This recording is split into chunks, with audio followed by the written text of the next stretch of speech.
We told you about a high school in Suffolk County that was under siege for using the nickname Thunderbirds. And they have bended, and now they're going to be the T-Birds.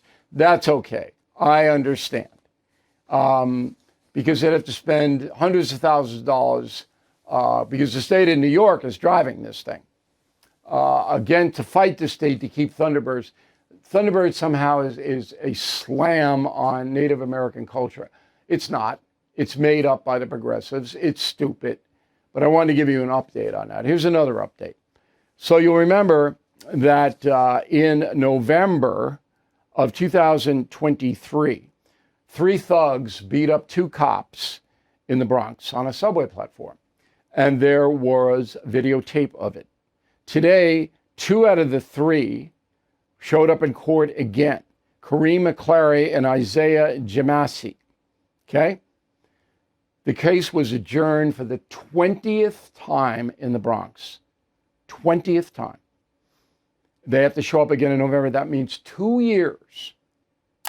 The city of New York has not prosecuted these individuals. The 3rd guy got away.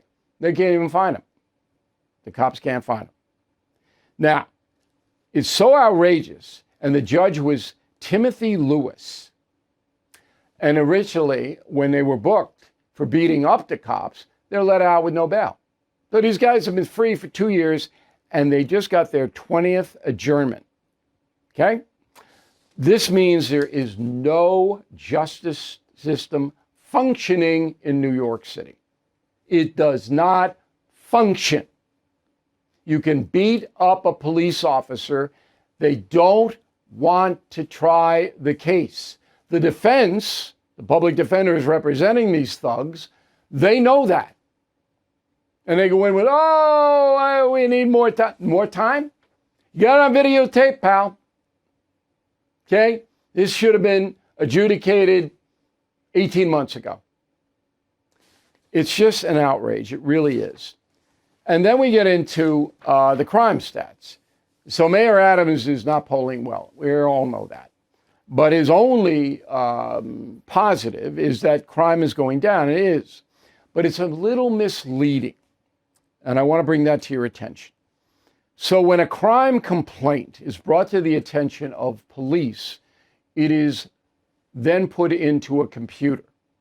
So say you get punched in the mouth by a mugger. You go to this precinct, you say, I got punched in the mouth on Lexington Avenue and 43rd Street, goes into the computer. Chances are the guy who punched you in the mouth will never be held, never be caught, and even if he is, the case will be adjourned 87 times. But just the fact that it goes into the computer, it's a crime. No due process. Maybe the guy made it up that filed a crime complaint. Nobody knows. So that's what they use. So major crimes in New York City, according to cops, are sliding down pretty significantly. Okay? So crime in all 5 boroughs down about 7% year to year. 8% drop in robberies. Shootings, gun victims, all-time low. 489 incidents, 611 victims. But that's misleading because a lot of those victims won't come forth. They won't. I'd say if they're just not hurt a lot. But I'll take the cops' word for it.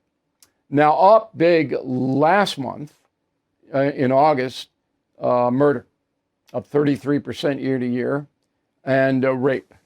So look, this is a very hard thing to quantify. We live in a dangerous city. You know that. If you go into the subway, if you go into certain neighborhoods, it's dicey. And the police are not proactive. They can't be. There's not enough of them. They're reactive. So after you're shot, then they show up. And the thugs run wild because of no bail. They're out there committing crime after crime after crime. We all know that. That could change, but only Curtis Lewa would try to change it. Cuomo wouldn't. Adams hasn't. And Mandami would make it worse because the cops hate him. So my job is to present to you honest information on WABC Radio. And I do that every night at 9 p.m. We live in a dangerous city. It's not as bad as Chicago, because Chicago, you have open drug gang warfare. LA is spread out. So LA, probably New York is worse than LA. Baltimore is really bad in certain neighborhoods. Cold and flu season coming on up. We all know it. And it really is nothing to take lightly.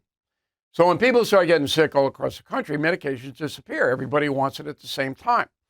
So it's very, very smart to have a pharmacy you can count on, like All Family Pharmacy. Right now, they're helping Americans get ahead of the curve with 10% off antibiotics, antivirals, other essentials. You know how important it is to have the right meds when you get sick, particularly when your kids get sick. You don't want to be going into the doctor's office, spending all the time. You want to have them at your home. So if you have a few months' supply, you don't have to worry. And that's what we're doing here. If you believe in medical freedom, okay, and taking care of your family, as I do, this is the pharmacy for you. Please go to allfamilypharmacy.com/Bill. Use code BILL10 to save 10%.